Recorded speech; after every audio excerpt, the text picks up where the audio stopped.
దేవుడు మన పక్షమునుండగా మనకు విరోధి ఎవడు?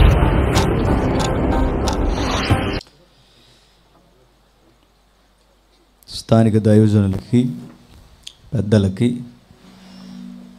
ఎవరైతే ఈ క్రిస్మస్కి కారకులుగా ప్రత్యక్షంగా పరోక్షంగా కష్టపడుతున్నారో ప్రతి ఒక్కరికి క్రీస్తునామ శుభములు.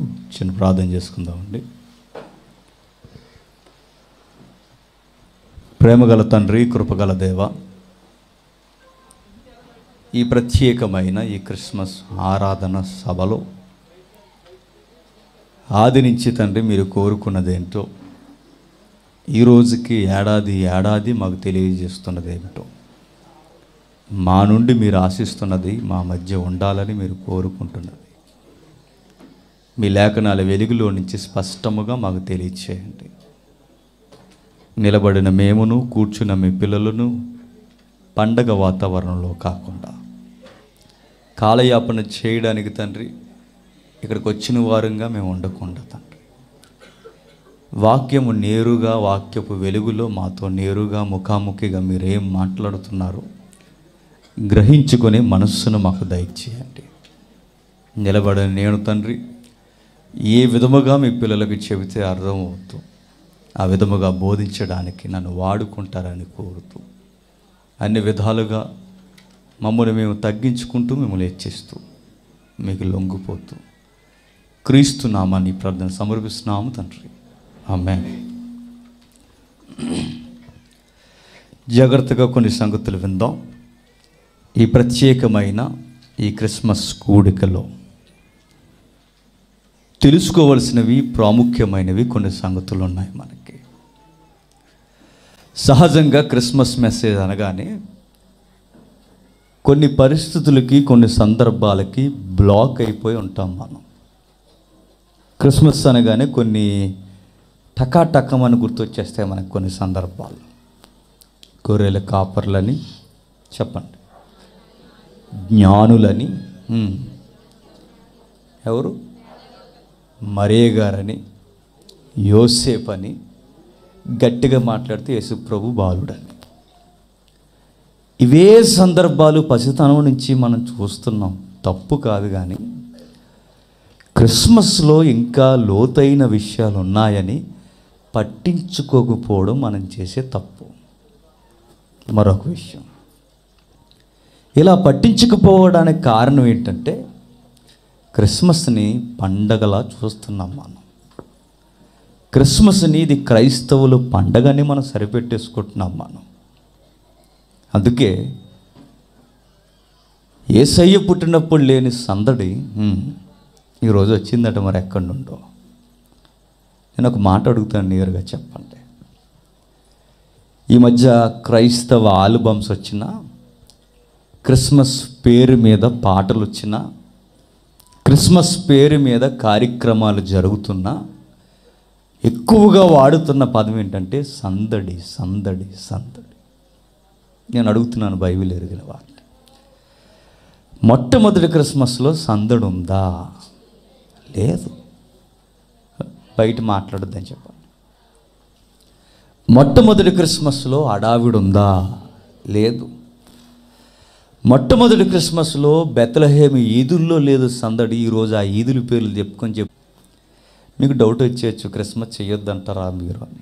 చెయ్యొద్దని నేను అనట్లేదు, అర్థవంతంగా చేయండి, దేవునికి నచ్చినట్టుగా చేద్దాం, లోకానికి ఒక సంకేతాన్ని ఇద్దాం. ఆ రోజు బెత్లెహేము ఈదుల్లో సందడి లేదు, సోలాలి నిండు కేకలు ఉన్నాయి. ఆ రోజు బెత్లెహేము సత్రాలలో ఆ రోజు యేసుప్రభుకి స్థలము లేదు. ఆ రోజు యేసుప్రభుకి స్థలము లేదు, కనిన తల్లికి సంతోషము లేదు, ఈ లోకానికి సరి అయిన అవగాహనే లేదు. ఆ లేని ఆ సందడి ఈరోజు ఎక్కడి నుంచి వచ్చింది? కారణం ఏంటంటే అందరికీ పండుగలు ఉన్నాయి, మనకు కూడా పండుగ ఉండాలనుకున్నారేమో పెద్ద మనుషులు. అందుకేం చేస్తారంటే కొంతమంది పండగ అనగానే బయట వాళ్ళు ఏం చేస్తారు? సందడి చేస్తారు. పండగ అనగానే బయట వాళ్ళు ఏం చేస్తారు? వంటలు వండుకుంటారు. పండగ అనగానే బయట వారు ఏం చేస్తారు? కొత్త బట్టలు కట్టుకుంటారు. అందుకే సేమ్ మక్కి మనం కూడా తెచ్చుకున్నాం. పండగ తెచ్చుకున్నామే తప్ప గుండెల్లోనికి క్రీస్తును తెచ్చుకోవాలి. అక్కడ మిస్ అయ్యాం మనం. అందుకే క్రైస్తవులకి విశాల హృదయం ఎక్కువేమో ఈ తరం క్రైస్తవులకి. అందుకే ఏ పండగని పోనివ్వరు. ఇప్పుడు క్రిస్మస్ చేస్తున్నాం, రేపు 31st చేస్తాం, అదే నెలలో చెప్పండి సంక్రాంతి కూడా చేస్తాం. గొప్ప హృదయం మంది. అందుకే మా ఊర్లో ఏం చేశారంటే భోగిమంట ప్రార్థన చేసి వేశారు. అది మా ఊరే, నిజమే. ఇలా అయిపోయాం మనం. యేసుప్రభుని కూడా క్యాలెండర్లో ఒక పండగలా మార్చేసాం. బైబిల్ అలా చెప్పట్లేదు. దైవం ఇలలోనికి శరీరధారిగా ఈ భూమి మీదకి వచ్చినప్పుడు ఒక సౌండ్ వినిపించాడు మత్తయ్య. చూద్దాం ఒకసారి మత్తయి సువార్త. చాలా జాగ్రత్తగా వినాలి, బైబిల్ అందరూ తెరవాలి. మత్తయి సువార్త 1వ అధ్యాయం. మత్తయి సువార్త 1వ అధ్యాయం. మత్తయి సువార్త 1వ అధ్యాయం 23వ వచనం నుండి. ఇమ్మానుయేలను పేరునకు భాషాంతరమున దేవుడు మనకు తోడని అర్థము. ఆగుదాం ఒకసారి. యేసుప్రభు శరీరధారిగా ఈ భూమి మీదకి వచ్చినప్పుడు ఆయనకి పెట్టిన పేరు ఏంటట? ఇమ్మాన్యేల్ అన్నట్టు. నేను అడుగుతున్నాను, ఇమ్మాన్యేల్ అంటే ఏంటి? వేరే దేవుడు మనకి తోడుండడం అంటే ఏంటి? అదో రకం అనకూడదు. చెప్పండి. నేను మరలా అడుగుతున్నాను, అంటే ఈ పదం రాసేంత వరకు ఈ లోకానికి దేవుడు తోడు లేడా? లేడు. మత్తయ్య ఈ పదాలు యేసుప్రభు పుడుతున్న సమయానికి ఈ పదాలు వాడుతున్నాడంటే ఈ లోకానికి ఆయనకి సంబంధం లేనంత దూరం పెరిగిందా? అవునంటుంది చరిత్ర. మరి ఏమైపోయాడు? మొదటి మానవుని దగ్గర నుంచి దేవునికి మనిషికి అగాధము ఏర్పడిందట. దేవునికి మనిషికి మనం దాటలేనంత అగాధం మొదటి నుండి వచ్చేసిందట. మత్తయి ఈ మాట రాసే సమయానికి మలాకి దగ్గర నుంచి మత్తయి వరకు కాలాన్ని మనం చూస్తే 400 సంవత్సరాలు ఈ ప్రపంచంతో కనీసం మాట కూడా మాట్లాడలేదట. దేవుడు మాట్లాడే లేదు, పట్టించుకోలేదు, ఈ లోకాన్ని ఒక్క మాటలో చెప్పలేదు. ఏమైంది? చరిత్రలో ఎక్కడో ఆయనకి మనకి బంధము తెగిపోయింది. ఎక్కడది? మన పితరుడైన ఆదాము దగ్గర నుంచి. చూద్దాం, ఈ పదాన్ని అర్థం చేసుకోవడానికి ఒక్కసారి చరిత్రలోనికి వెళదాం మనం. ఆది కాండం చూద్దాం. ఆది కాండం జాగ్రత్తగా చూడాలి. బైబిల్ లేకపోతే సిగ్గు లేకుండా పక్కవారు బైబిల్ చూడాలి. ఆది కాండము 1వ అధ్యాయం. ఆది కాండము 1వ అధ్యాయం 28వ వచనం. దేవుడు వారిని ఆశీర్వదించెను, ఎట్లనగా మీరు ఫలించి అభివృద్ధి పొంది విస్తరించి భూమిని నిండించి దానిని లోబరుచుకొనుడి, సముద్రపు చేపలను ఆకాశ పక్షులను భూమి మీద ప్రాకు ప్రతి జీవిని ఏలుడని దేవుడు వారితో చెప్పెను. ఎవరు వీరు?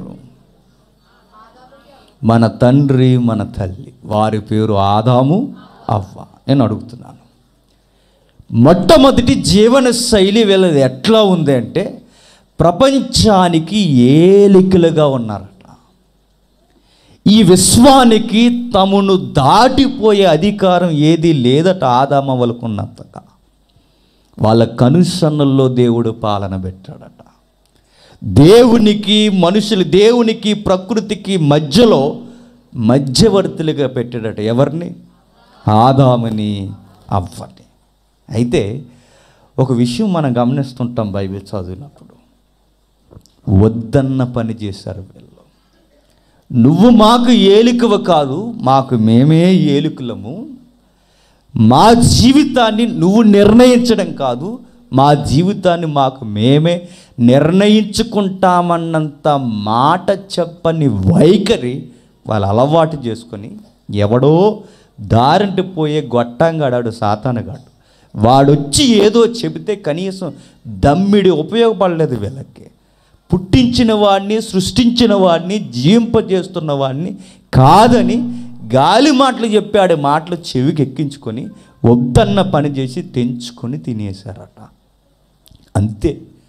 ఎప్పుడైతే అప్పటి వరకు దేవుని స్వరము వింటే గంతులేసుకుంటూ వచ్చిన ఈ రెండు జీవితాలు అదే స్వరం పిలుస్తుంటే భయపడి దాక్కున్నారట.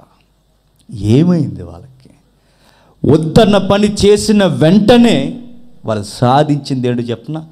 సిగ్గు. దేవుణ్ణి కాదని దూరముగా జరిగితే వారు సాధించింది ఏంటో చెప్పనా?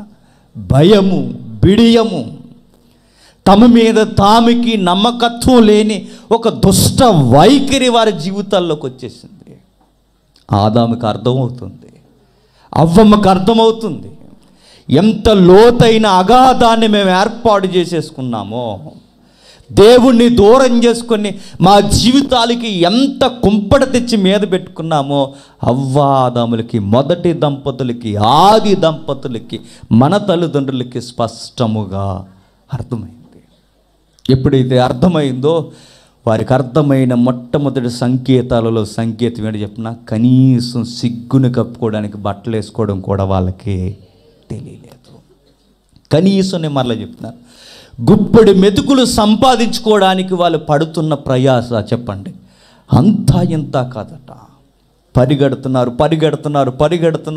ఈ భూమి పంటాలని రెక్కల ముక్కలు చేసి కష్టపడుతున్నారు, కానీ ఈ భూమి ఎప్పటికప్పుడు తిరగబడుతుందట.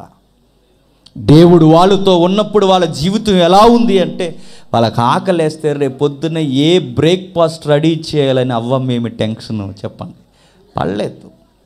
రేపు మధ్యాహ్నం భోజనం ఏం రెడీ చేయాలని టెన్షన్ అవ్వలేదు. రేపు నైట్కి ఎలాంటి డిన్నర్ రెడీ చేయాలని టెన్షన్ పడలేదు. రేపటికి నా భార్యకి ఈ కిరాణా సరుకులు అడిగేసరికి, లేదా ఈ రేషన్ అడిగేసరికి నా భార్యకి ఏ మూలకు పోయి ఎక్కడ నడుమంచు కష్టపడాలన్న భయం లేదు ఆదాముకి. ఎందుకో చెప్పనా? దేవుడు వారితో ఉంటే వాళ్ళకి ప్రతిదీ వెనకే వచ్చింది. దేవుడు తోడిగా వారికి ఉంటే వాళ్ళ ఫుడ్ కోసం ఆలోచన వాళ్ళకి అవసరమే లేదు.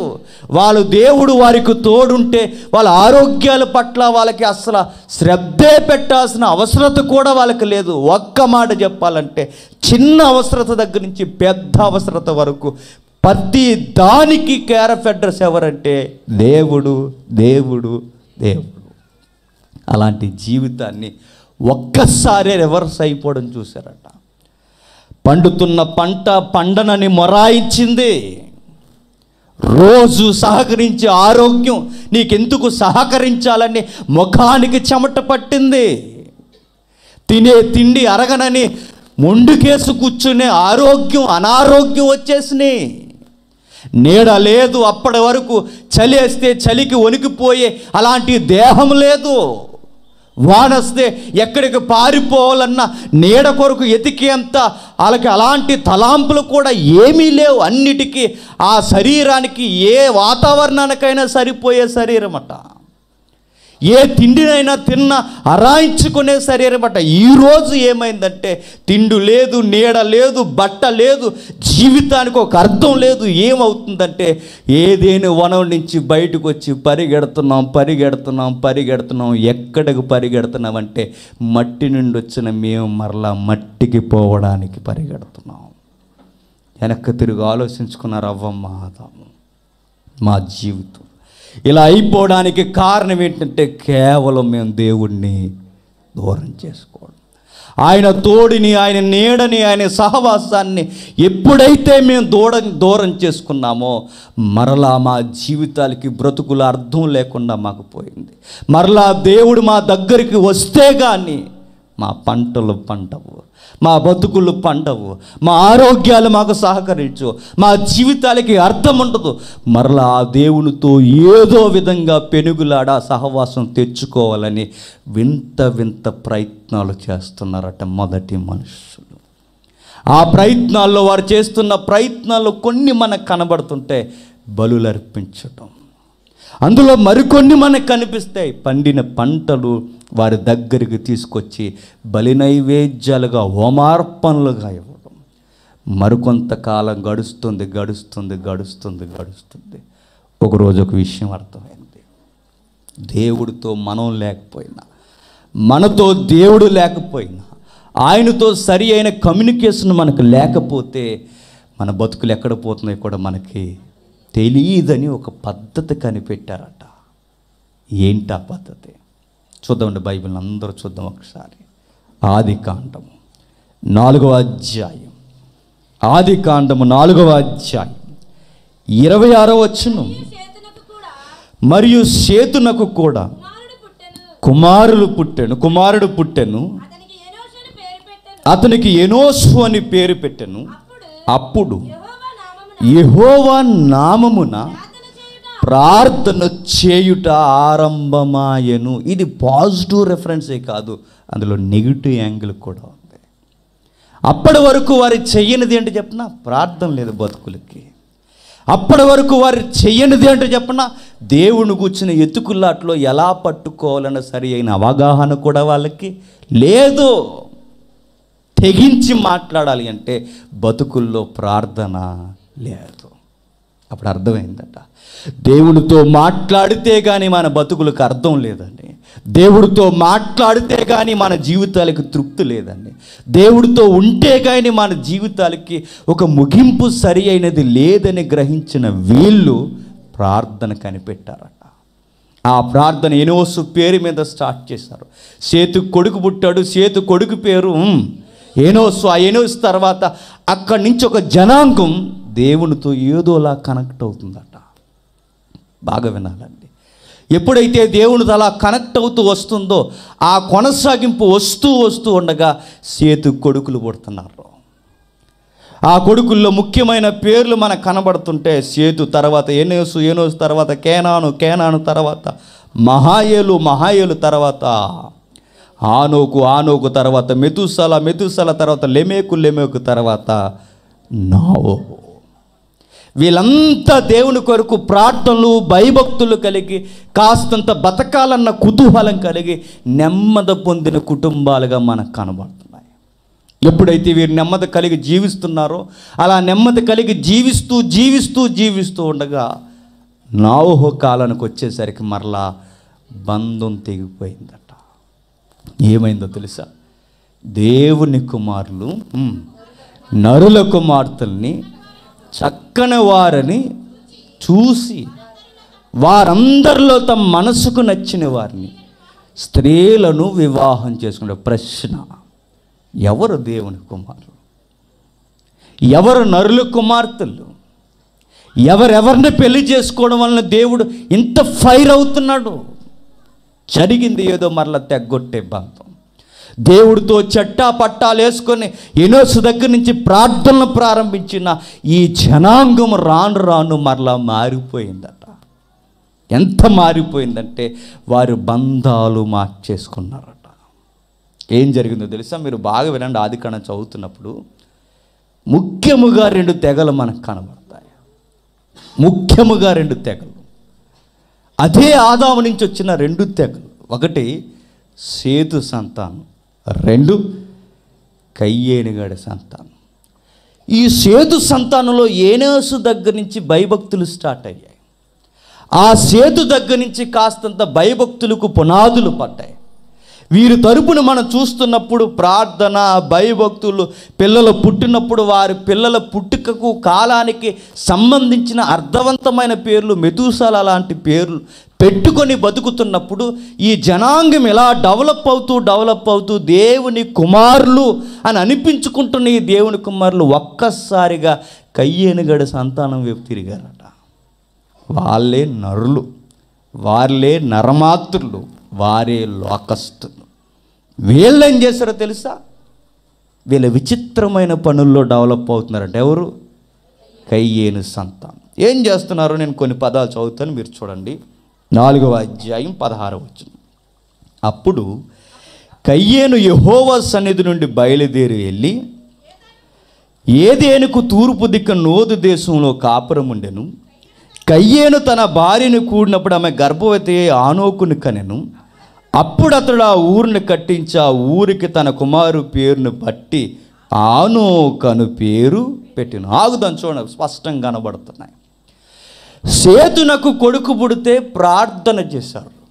కయ్యేనుకు కొడుకు పుడితే ఊరు కట్టి గోపురాలు కట్టి ఆ ఊరికి పేరెట్టారట. ఎంత వ్యత్యాసం కనబడుతుందో చూడండి.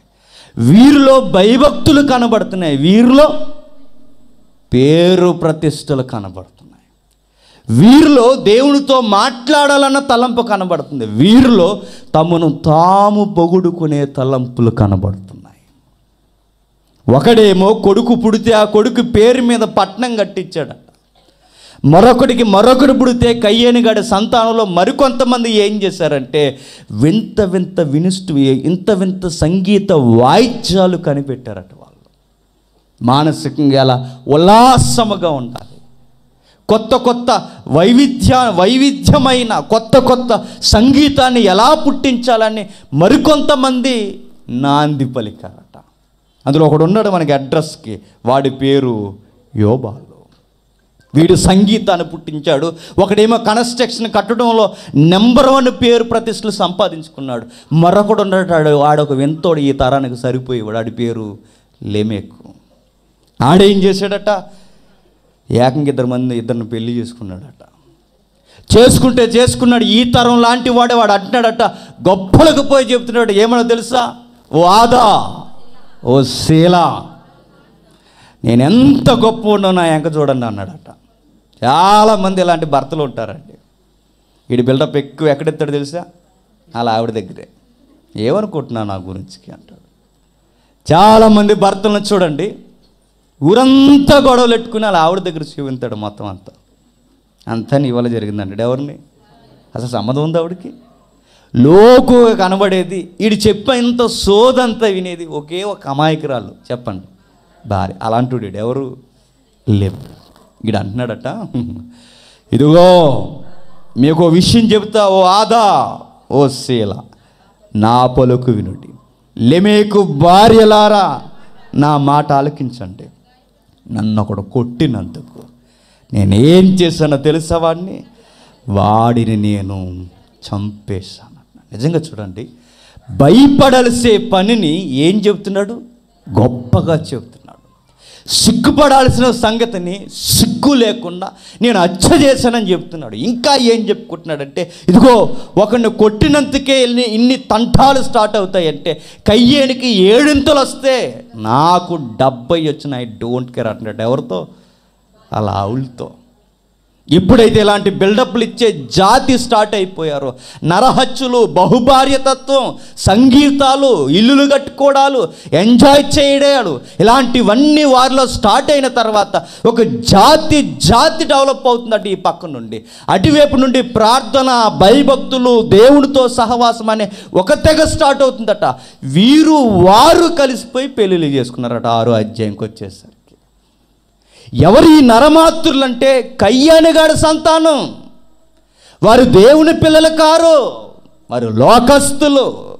వారు దేవుని హృదయానికి ఎక్కించుకొని దేవుని పాదాల మీద పడాలని, ఆయన ఉంటే మన అవసరాలకి, మన జీవితానికి ఒక అర్థం ఉంటుందని ఆశించే మనుషులు కాదు. తమ్మును తామే నమ్ముకొని ఇల్లులు కట్టుకుంటారు, తమ్మును తామే నమ్ముకొని సంగీతాలు పుట్టించుకుంటారు, తమ్మును తామే నమ్ముకొని గొప్పలకు పోయి నరహత్యల్లో కూడా తమకు తామే సర్టిఫికేట్లు ఇచ్చుకుంటున్న ఇలాంటి మనుషుల దగ్గరికి వెళ్ళి మమ్మల్ని పెళ్లి చేసుకుంటారా అని అడిగారట. ఎవరు? సేతు సంతానం. ఇద్దరు ఒకరికొకరు చూసుకుని పెళ్ళిళ్ళు చేసేసుకుంటే ఒక కొత్త వింత జాతి పుట్టుకొచ్చేసింది. నెఫీలు, బలవంతులు, లోకస్తులు, దేవుని కుమారులను పిలువబడుతున్న 2 తెగలు కలిసేసరికి భూమి మీద బలాత్కారం జరిగిపోవడం స్టార్ట్ అయిందట. మీరు అనుకుంటారు ఇది క్రిస్మస్ మెసేజేనా అని. ఇది క్రిస్మస్ మెసేజే. యేసుప్రభు మనకు తోడున్నాడు అంటే ఆ తోడు వెనక చరిత్ర ఎంత తెగిపోయిందో మనకు తెలియాలి. కేవలం గొర్రెలు కాపులే కాదు, ప్రతి ఏడాది కేవలం యేసుప్రభు బాలయేసే కాదు, ఆయన మన మూలాలు, మన ఆరిజిన్ ఏంటో మనకి తెలియాలి. చరిత్ర మనకు అర్థం కాకపోతే యేసుప్రభు ఎంత దీనత్వంతో తగ్గించుకొని ఈ భూమి మీదకి వచ్చాడో మనకు తెలియకపోతే, నేను చెప్తున్నాను, అర్థవంతమైన క్రిస్మస్ ఆరాధన మనం చేయలేం. ఎందుకో చెప్పిన, చాలామంది ఈ డిసెంబర్ నెలలో ఎక్కువ మంది సరిపెట్టేస్తారండి కొన్ని మెసేజ్లు, చెప్పరు లోతుల్లోనికి. ఎందుకు చెప్పరంటే, ఇలా అంటున్నాను బాధపడకండి, వాళ్ళకి తెలియదంటే. ఇక వాళ్ళకి ఒకటి తెలుసు, ఆవు పాఠం తెలుసు. చాలాసార్లు చెప్తున్నా, ఒకసారి వినండి, కాస్త ఉపశమనం కోసం ఎగ్జాంపుల్ వినండి. స్టూడెంట్ ఒకడు ఉన్నాడట, ఆడికి ఆవు పాఠమే వచ్చేటట్టుకి. ఒకప్పుడు బోర్డర్ స్కూల్లో అన్ని సెషన్స్కి, అన్ని పీరియడ్లకి ఒకే టీచర్ ఉండేది. సోషల్కైనా ఆవిడే, సైన్స్కైనా ఆవిడే, ఇంగ్లీష్కైనా ఆవిడే, లెక్కలు కూడా ఆవిడే ఇంక అన్నిటికీ ఆల్రౌండర్ టీచర్ అనమాట ఆవిడ. ఈవిడ తెలుగు పీరియడ్ వచ్చిందంట ఫస్ట్ టైం. వచ్చిన వెంటనే లైన్గా అడుగుతుంది, రే ఆవును గుచ్చి వర్ణించండి రా అని అడిగిందంట. ఫస్ట్ వాడిని అడిగింది, ఆవా మేడం, ఆవు తెల్లగా ఉంటుంది మేడం అన్నాడట. వెరీ గుడ్ అంది మేడం. ఆవుకి 2 చెవులు ఉంటాయి మేడం, 2 కొమ్ములు ఉంటాయి చిన్నగా, దానికి 4 కాళ్ళు ఉంటాయి, వెనకాల తోక ఉంటుంది, వెనక నుంచి పేడేస్తుంది అన్నాడు. వెరీ గుడ్ రా, కూర్చో, నెక్స్ట్ నువ్వు చెప్పాను. కానీ సేమ్ పాఠం వాడు చెప్పాడు. ఆవుకి 2 చెవులు ఉంటాయి, 2 కళ్ళు ఉంటాయి, 2 కొమ్ములు ఉంటాయి, 4 కాళ్ళు ఉంటాయి, వెనకాల తోక ఉంటుంది, పేడ వేయలు అన్నాడు. 4 మళ్ళీ అంటాడు, సేమ్ పాఠం చెప్పాడు. వెరీ గుడ్ రా, బాగా చెప్తున్నారు మీరు. తెలుగు పీరియడ్ అయిపోయింది, ఖగోళం సోషల్ పీరియడ్ వచ్చింది. ఫస్ట్ వాడిని అడిగింది, ఒరే ఖగోళంకి వచ్చి నీకు ఏం తెలుసో చెప్పరా అని అడిగిందట. మన సూర్య కుటుంబం మేడం అనగానే, అబ్బో వీడికి చాలా తెలుసు అనుకుంది. సూర్య కుటుంబంలో సూర్యుడు మనకి సెంటర్ పాయింట్ ఉంటే 3వ గ్రహంగా మనం ఉన్నాం మేడం, మన భూగ్రహం మేడం, భూమి మీద ఆవు ఉంది అన్నాడట. మేడంకి అర్థం లేదు. ఆవు ఎక్కడి నుంచి వచ్చింది అనుకుంది, ఏదో చెప్తుందిలే ఎందా అనుకుంది. సూర్యుడు మధ్యస్థమైతే మధ్య నుంచి 3వ గ్రహం మంద అయితే, ఆ 3వ గ్రహంలో భూమి అయితే, ఆ భూమి మీద కిందకు వస్తే ఆ కిందన ఆవు ఉంది మేడం. ఆవుకి 2 చెవులు ఉన్నాయి, 2 కళ్ళు ఉన్నాయి, 2 కొమ్ములు ఉన్నాయి, 4 కాళ్ళు ఉన్నాయి, దానికి వెనకాల తోక ఉంది, వెనక నుంచి పేడేస్తుంది మేడం. మేడం మతోయిందట. ఎక్కడ ఖగోళం, ఎక్కడ భూగోళం, ఎక్కడ ఆవు, ఈ పేడేట్రా ఏట్రా ఏం అర్థం అవ్వదట. పీరియడ్ మారింది, మరలా చెప్పింది. ఈసారి లెక్కల పీరియడ్ అడిగింది, రే మీకు లెక్కలు సరిగ్గా తెలిస్తే మీకు తెలిసిన లెక్కలు 4 చెప్పండి అంటే, ఈడే నిలబడ్డాడు మనోడు. నిలబడి, నేను చెప్తాను మేడం. 2 రెళ్ళు 4 అన్నాడు. Very good. ఆ 4 కాళ్ళు, 2 చెవులు ఉంటాయి మేడం, 2 కళ్ళు ఉంటాయి మేడం, 2 చెప్పండి, 2 కొమ్ములు ఉంటాయి మేడం, తోక ఉంటుంది మేడం, పేడేస్తుంది. మేడంకి మతోయిందట. ఒక విషయం అర్థమైంది మేడం జీకి, ఏంటంటే వీడికి ఆవు పాఠం తప్ప ఇంకే పాఠం, వీడు ఏ పాఠంలోకి వెళ్ళినా ఏ పాఠంలోకి వస్తాడు అది. ఎందుకంటే అడిగి అది వచ్చు. ఈ బ్యాచ్ ఎవరో చెప్పినా మనమే. డిసెంబర్ సీజన్ మనకి అవి చెప్పకపోతే మనకి డిసెంబర్లో అనిపించదు మనకి. నేను మళ్ళీ చెప్పిన, అది మాత్రమే కాదండి క్రిస్మస్ అంటే, చరిత్ర తెలియాలి. అవి తెలియవి కనుకే దారంటే పోయే గాలిగడి ప్రతి ఒక్కడు ఈరోజు అడుగుతున్నాడు సోషల్ మీడియాలో. మన చర్చి కళ్ళ ముందుకు వచ్చి మన ఫ్లెక్స్ల ముందు వీడియోలు తీసి పెడుతున్నారు ఫేస్బుక్లో, మీ యేసుప్రభుకి చరిత్ర ఉందా అని, మీ యేసుప్రభు ఎప్పుడు పుట్టాడో ఆధారాలు ఉన్నాయా అని పెడుతున్నారు ఈరోజు. కనీసం నోరు విప్పి అలాంటి గాలివాటంగాడికి చెప్పమని కాదు, కానీ కనీసం మనకు తెలుసా నేను అడుగుతున్నాను. మనకు తెలియాలి కదా. వినినట్టు వదిలేస్తే పర్వాలేదు, ఒకవేళ విని అవునా అని ఒకవేళ నీ విశ్వాసం కదిలిపోతే, అలా కదలకుండా ఉండాలి అంటే మన బైబిల్ ఏంటో మనకు బాగా తెలియాలి. మన ప్రభు చరిత్రలో ఎంతగా కలగజేసుకుని వచ్చాడో మనకి తెలియాలి. అందుకే విందాం. ఎప్పుడైతే ఈ 2 జాతులు కలిసిపోయాయో పెళ్లి చేసుకున్నారట. దేవుడు తట్టుకోలేకపోయారు. ఎంత గొప్పదైపోయిందంటే భూమి మీద పాపం, బాలురు సైతం భూమి మీద పాపాన్ని గొప్పగా చెప్పుకుంటున్నారట. తమ హృదయమందు పాపాన్ని గొప్ప. ఇప్పుడు ఎవరైనా లంచ తీసుకోకపోతే వీళ్ళు లంచ తీసుకోడట అని సీపోయింది అలవాటే. ఒకప్పుడు ఇప్పుడు స్టూడెంట్స్ చూడండి, ఇది బాగా పాపం ఏమైపోయిందో తెలుసా చెప్పండి. గొప్పదిగా చెప్పుకుని అంటే లేనివాడు చేతగాడు, ఉన్నవాడు గొప్పవాడు. తప్పు చేసేవాడే తెలివైన వాడు అన్నట్టు ఈరోజు చెప్పుకుంటున్నారు. ఈరోజు ఆ రోజుల్లో కూడా ఎంతగా అయితే పెట్టిపోయిందో కేవలం చెడ్డదని యెహోవా ఎప్పుడైతే చూశాడో జలప్రళయాన్ని రప్పించేశాడు. ఎప్పుడైతే జలప్రళయం వచ్చిందో, జలప్రళయం వచ్చిన వెంటనే నోవహు మాత్రం రక్షణ అంటాడు. బాగా రక్షణ వారిని సిద్ధం చేస్తూ ఉండగా 100 ఏళ్ళు ప్రకటించినట్టు. ఎవరు 100 ఏళ్ళు? 1 రోజు కాదు, 2 రోజులు కాదు, 3 రోజులు కాదు, ఏకముగా 100 ఏళ్ళు ప్రకటించిన వాడ నిర్మాణం పూర్తయిపోయింది. కానీ ఒక్కడు కూడా మారలేదట. ఒక్కడు కూడా మారలేదు. అప్పుడప్పుడు మన మనసుకు గాయం అవుతుంటది, బాధ కలుగుతుంటది. ఈ ఊళ్ళు ఈ వీధులు చూస్తున్నప్పుడు ఏంటి వీళ్ళు మారరా అంటే 100 ఏళ్ళు ప్రకటిస్తే మారలేదు, మనం 10 ఏళ్ళు ప్రకటిస్తే మారిపోతారా? 100 ఏళ్ళు ప్రకటిస్తే మారని దుష్ట జనాంగం, ఈ ప్రపంచ జనాంగం ఎవరు మారలేదని మానేయాలని బయటంటే మానడానికి వీళ్ళు సువార్త ఎందుకు ప్రకటించాలంటే బయటి వారి కొరకే కాదు, ఇంటి వారి కొరకు కూడా సువార్తను నోవహు అదే చేశాడు.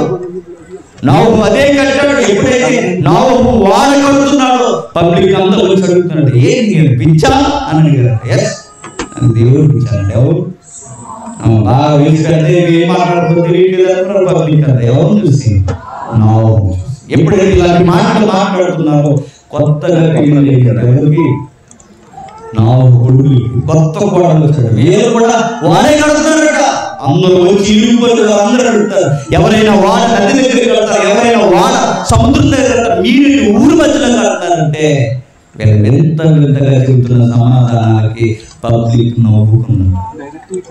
ఏమని అడుగుతున్నారు చూడండి, సముద్రం దగ్గరికి వాడ ఎలా తీసుకెళ్తావు అని నోవహు అడిగినప్పుడు నోవహు అన్నాడు, సముద్రం దగ్గరికి వాడ వెళ్ళాల్సిన అవసరం ఏమి లేదే అని అడిగారు. ఏమి? సముద్రమే వాడ దగ్గరికి అన్నారు. ఎవరు? యేసు ప్రభు వస్తాడు మేఘాల మీద, దేవుడు మమ్మల్ని తీసుకెళ్ళిపోతాడంటే అవునా? ఆ రోజు కూడా ఏమంటారంటే ఎంత ఎటకారం అంటే అవునవును, జలప్రళయం వచ్చి అంతా కొట్టుకుపోతే మీరు మాత్రం బతికేయండి, మేము తెచ్చుకోవాలి కట్టుకుంటే ఎటకారం చేస్తారు. ఈరోజు కూడా మన సువార్త ప్రకటిస్తుంది. ఎంత ఎటకారం చెప్పండి, చేయలేదు. అవును, మీరే బతికేస్తారా? అంత పాపాత్ములు చచ్చిపోతారు, బతికేయండి. ఆ రోజు కూడా ఇలాంటి ఎటకారాలు చేశారట. నమ్మిన వారందరూ నీటిపైకి ఎత్తపడ్డారు, నమ్మని వారందరూ చెప్పండి నీటిలోనికి దించబడ్డారు, మునిగిపోయారు. ఎప్పుడైతే మునిగిపోయిన వీరు ఒకరోజు ఆరాధ కొండల మీద ఎత్తబడిన జనాంగం ఆగిపోయారు. వారి నోవహు ఎప్పుడైతే అక్కడ ఆగిపోయిన తర్వాత ఆ నీరు అంతటి తగ్గిన తర్వాత, ఆ సముద్రం తీవ్రత తగ్గిన తర్వాత బతకడానికి కడుపులు చేపట్టుకుని వాడలోంచి బయటికి దిగి కొండ కోనలోకి నదీ పరివాహక ప్రాంతాల్లో బతకడం స్టార్ట్ చేస్తాడు మనసు. ఎప్పుడైతే మనసు బతకడం స్టార్ట్ చేశారో నాగరికత పెరుగుతుంది. నాగరికత పెరుగుతున్నప్పుడు జనాభా కూడా నాగరికతతో పాటు పెరుగుతున్నారు. వీళ్ళందరూ నాయకుడు వచ్చాడు, పేరు నిమ్రోదు. ఎవరు? నిమ్రోదు. ఎప్పుడైతే వీడు వచ్చిన వెంటనే ఒక సూత్రం మొదలెట్టాడట. ఆ సూత్రం వీడు పాటించాలని ప్రజలకు శాసనం చేశాడట. అది ఇప్పటికీ ప్రజలు పాటిస్తున్నారంటే నిజంగా చెప్తున్నాను, ఆశ్చర్యం. ఇప్పటికీ ఈ రోజుకి ఆ నిమ్రోదు కూడా పెట్టిన పద్ధతులు పాటిస్తున్నారంటే నమ్మలేక నోరెలా పెడతాం. ఏం చేశాడు చూద్దాం ఒకసారి. 11వ అధ్యాయం ఆదికాండం 11వ అధ్యాయం ఆదికాండం 11వ అధ్యాయం మొదలు వస్తుంది. అంతటా ఒక్క భాషయు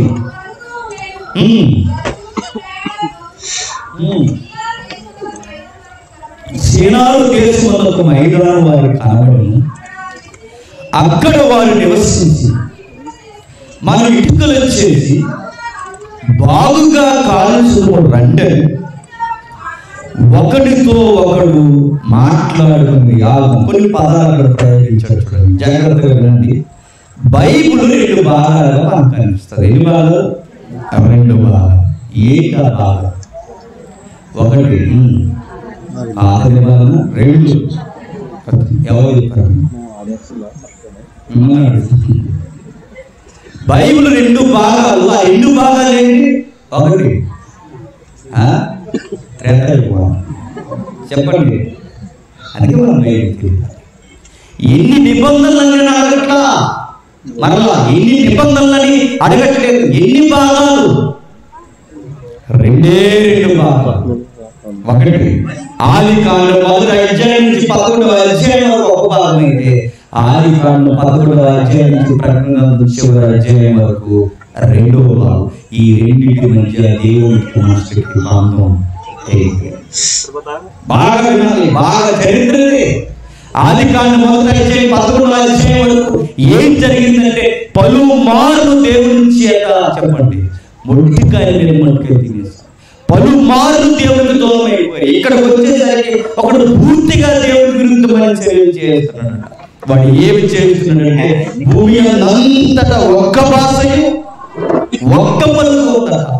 ప్రశ్న, ఒక్క భాషయు ఒక్క పలుకు. ఆ ఒక్క భాష ఒక్క పలుకు ఏంటి? అయిపోయి భూమి అంతటా ఒక్క భాష ఒక్క పలుకు. ఏంటా భాష? ఏంటా పలుకు? చెప్పాలి.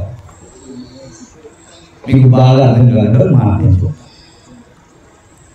చదువుకున్న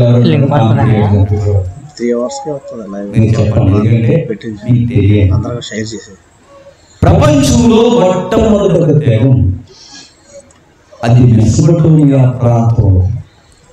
ఆ తెగకు ఒక పేరు ఉంది. ఆ పేరు భాష. చదువుకున్న పిల్లలు చెప్పాలి. మొట్టమొదటి మెసొపొటేమియా నాగరికత అక్కడ ఒక తెగ ఉంది. ఆ తెగే ఈ తెగ.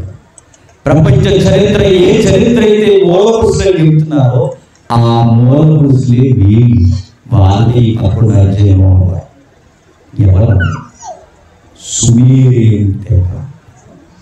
చదువుకుని మీరు సుమేరియన్ ఈ సౌండ్ దగ్గర ఈ తెగ మొట్టమొదటి నాగరికతకి నాంది దొరికిన తెగ. అదే సుమేరియన్ తెగ. సుమేరియన్లు కనుక వారు మాట్లాడే భాష ఏ భాష? అర్థం లేదు. నేను చెప్పాను, మనం అందరూ ఎవరు పాకిస్తాన్ ఎవరు చెప్పడం ఎవరు? ఇండియన్స్ కాదు. మనం ఎవరు? తెలుగులో. మనం ఎవరు? తెలుగులో నడుతున్నాం. మనం తెలుగులో కనుక మనం మాట్లాడుతున్నది తెలుగువారి కనుక వారు మాట్లాడే భాష పేరు కూడా తెలుగే అడుగుతున్నాడు. మనం తెలుగు వారి కనుక మనం మాట్లాడే తెలుగు అయితే, సుమేరియన్ కనుక సుమేరియన్ మాట్లాడే భాష ఏంటి? సుమేరియన్. అదే భాష. జీగే అంటే ఏదో అనుకోకండి, మన చుట్టూ ఏం జరిగితే తెలుసుకోవడమే జీగే. జ్ఞానం అంటే ఏదో అనుకోకండి, నేను కొడుకోవడం కాదు. మన చుట్టూ ఏం జరుగుతుందో మనం తెలుసుకోవడమే జ్ఞానం. ఉద్యోగాలు మా గుడికి ఏం రావట్లేదు, రాదు. అది నేను బాగా అలవాటు చేసుకున్నాడు. అది తెలుసుకోవాలి. అటు చుట్టూ ఏం జరుగుతుందో, మన ఏ ఊరు తెలుసుకోవడమే జ్ఞానం. మన ఊరు ఏ మండలంలో తెలుసుకోవడమే జ్ఞానం. ఇదే జీకే. ఆ మండలం ఎక్కడుందో తెలుసుకోవాలి. జిల్లా, ఆ జిల్లాకి ఏ రాష్ట్రం, ఇదే జ్ఞానం. అంటే ఇదంతా ఏ గ్రామం, ఇదే జ్ఞానం. ఇవన్నీ తెలుసుకోవడమే జ్ఞానం. మన మూలాలు ఏంటి తెలుసుకోవడమే జ్ఞానం. ఆ జ్ఞానం చెబుతుంది. బైబిల్ జ్ఞానం ముందే చెబుతుంది. ఈ ప్రపంచంలో తెగ అది నిమ్రోదు అయ్యంలో నడుస్తుందట.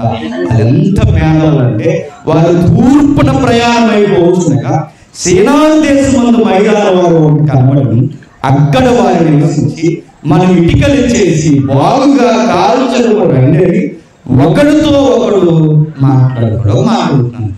ఇటుకలు కాల్చి అన్న పద్ధతి చాలా జ్ఞానయుక్తమైన అర్థవంతమైన పదాన్ని మనకి చెప్తున్న తర్జుమా నిజంగా ఒక 20 ఏళ్ళు 30 ఏళ్ళు మనం వెనక్కి వెళ్ళిపోతే మన ఇల్లు ఏ ఇల్లుతో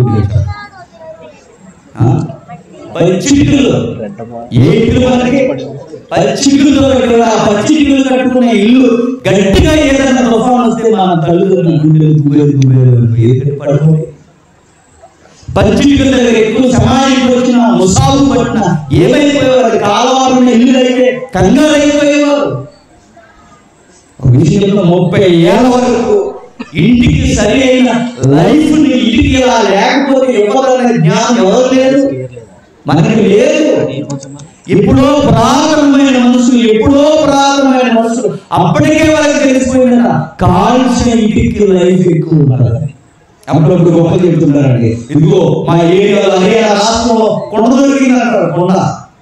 కొండ దొరికినప్పుడు అంటే ఆ రోజుల్లోనే పాత్ర చేసిన టెక్నాలజీ వారికి ఉందని ఉపయోగపడుతున్నారు. కానీ తెలుసా, కొండే కాదు మొట్టమొదటిగా ఇదిగే కాల్చి నిర్మాణాలు కడుతున్నాడు. అప్పటికే తెలిసిపోయింది.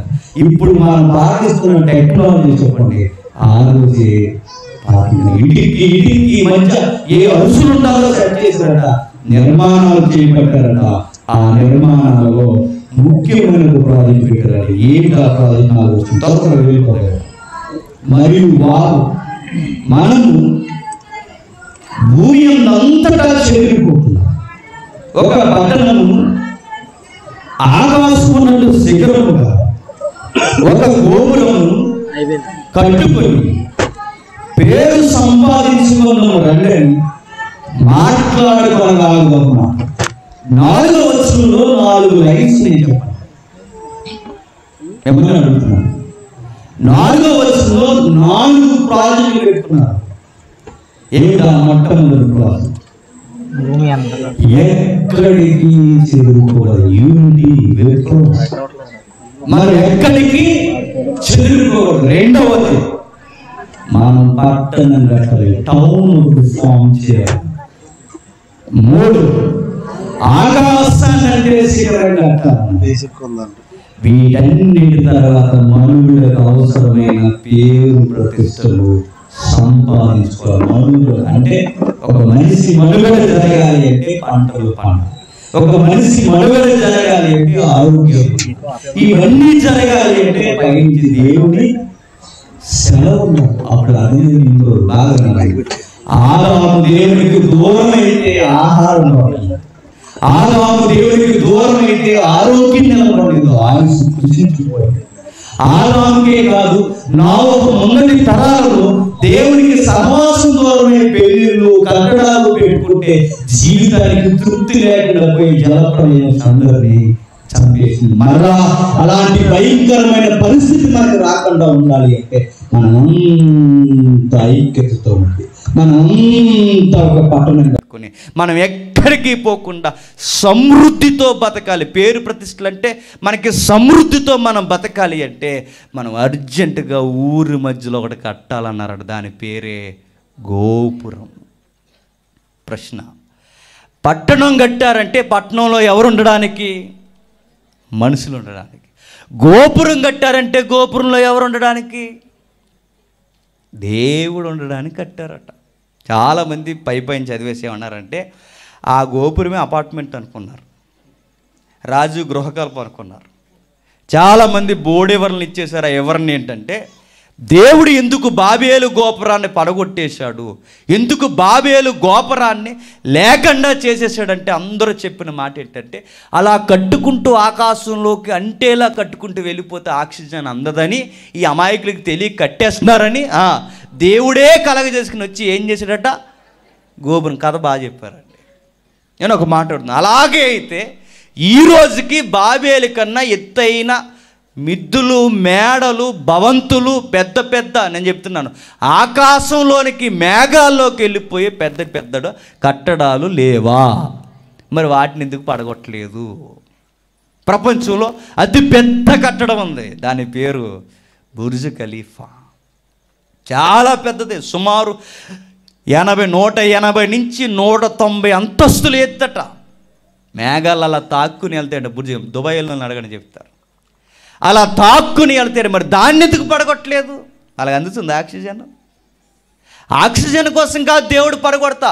వీళ్ళు వింతైన ఆచారం ఒకటి స్టార్ట్ చేయాలి. అది ఎప్పటికీ ప్రపంచం పాటిస్తుంది, ఎప్పటికీ క్రైస్తవ్యం పాటిస్తుంది అంటే నమ్మగలరా? ఆ నిమ్రోదుగాడు వేసిన పునాదులు ఎప్పటికీ ప్రపంచంలో పాతుకుపోయి అంటే నమ్మగలరా? అది దేవుడికి నచ్చని పునాదులు వేసేసాడు వాడు ఏం చేస్తాడు తెలుసా? దేవుడు మన దగ్గరకు వస్తే మన పంటలు పండుతాయి, దేవుడు మన దగ్గరకు వస్తే మన బతుకులు బాగుంటాయి, దేవుడు మనతో ఉంటే మన జీవితాలకి సమృద్ధి, అదే పేరు ప్రత్యక్షలు ఇవన్నీ ఉంటాయని దేవుని రప్పించడానికి ఏం కట్టాడట? గోపురం కట్టాడట. అది ఆకాశాన్ని అంటాలట. ఎందుకు ఆకాశాన్ని అంటాలంటే ఆకాశంలో ఉన్న దేవుడు చెప్పండి ఈ గోపురంలోనికి రావాలట. ఈసారి మీకు ఏమైనా కాస్తంత నెట్ మీద నాలెడ్జ్ ఉంటే, గూగుల్ మీద అవగాహన ఉంటే జిగ్రాట్స్ అని కొట్టండి. ఏంటది? జిగ్రాట్స్. అదేంటని అడగండి, అదో రకం. అది జిగ్రాట్స్ అంటే పిరమిడ్స్ తెలుసుగా. పిరమిడ్కి ముందు ఈ ప్రపంచంలో కట్టబడినవే జిగ్రాట్స్. అవి ఎలా ఉంటాయంటే చిన్నప్పుడు మనకి పుస్తకాల మీద వెనకాల అట్ట మీద ఉండేవండి, ఈ బైండింగ్ అట్టల మీద చిన్నప్పుడు ఉండేవి. ఇలాగుండి 4 ఏపుల నుంచి మెట్లు ఉంటాయి. మీకు ఐడియా వచ్చిందో లేదు? ఇలాగుంటుంది పైకి, 4 ఏపుల నుండి మెట్లు ఉంటాయి. ఆ పైకి వెళ్ళిన తర్వాత చిన్న గదిలాగా ఉంటుంది. ఆ గదికి ఒక గుమ్మ ఉంటుంది. ఆ గుమ్మానికి మన్ని మెట్లు కలిపి ఉంటాయి. ఆ గుమ్మం దేనికని అడిగితే ఆ గుమ్మంలోకి దేవుడు వస్తాడనట. ఆ రోజు బాబేలు గోపురం ఎందుకు కట్టారంటే ఈడు ఆకాశాన్ని అంటే ఇలా కట్టి ఆ పైన ఏం పెట్టారు తెలుసా? గోపురం కట్టి ఆ గోపురానికి గుమ్మ పెట్టి ఆ గుమ్మంలో నుంచి దేవుణ్ణి రమ్మన్నారట. ఇది టెక్నాలజీ ఆ రోజు ఉపయోగించింది. ఎందుకు దేవుని రమ్మంటున్నారంటే మేము చెదిరిపోతే మా జీవితాలకి గమ్యం లేదు, మేము ఎక్కడికన్నా వెళ్ళిపోతే మాకు బతకడం చేత కాదు, మా పంటలు పండాలన్నా, మా ఆరోగ్యం నిండాలన్నా, మా జీవితాలు తృప్తికరంగా మారాలన్నా మాతో దేవుడు ఉంటే బాగుంటుందని మా పితరుల దగ్గర నుంచి మేము నేర్చుకున్నాం. ఎందుకంటే ఆదాము అలా చెడగొట్టుకునే జీవితాన్ని గుగ్గుపాలు చేసుకున్నాడు. నోవహు కాలంలో దేవుణ్ణి దూరం చేసుకునే జలప్రళయం తెచ్చుకున్నారు. ఇక మరలా మనం అలాంటి పొరపాటు చేయకుండా దేవుణ్ణే మన దగ్గర తెచ్చేసుకుందామని మంచిగానే ఊహించారు, కానీ వెళ్ళే పద్ధతి మాత్రం దేవునికి నచ్చలేదట. ఆశ అయితే బాగుంది, కానీ దేవుడు తెచ్చుకునే విధానం మాత్రం అది కాదు. ఎప్పుడైతే వారు కట్టుకున్నారో ఆ గోపురాల దగ్గర నుంచి దేవుణ్ణి ఆ గోపురంలోకి తెచ్చేయాలనుకున్నారట.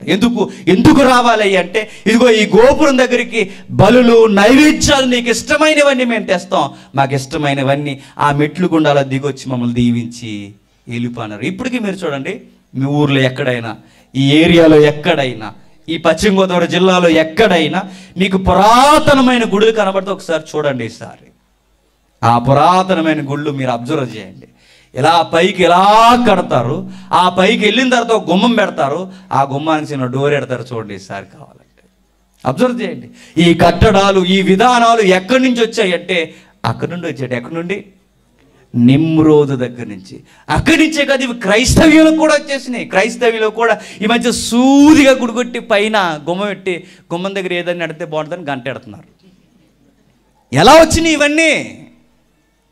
ఇవి చరిత్రలో వాడేసిన పునాదులు. ఎవడు? నిమ్రోదు గాడు. అక్కడ కూడా వాళ్ళు ఏం చేశారంటే ఆ రోజు బలులు తెచ్చారట, పంటలు తెచ్చారట, అన్నీ తెచ్చి దేవుడికి ఎదురింగా పెట్టి మమ్మల్ని దీవించన్నారట. ఈరోజు కూడా ఏం చేస్తున్నారు చెప్పండి?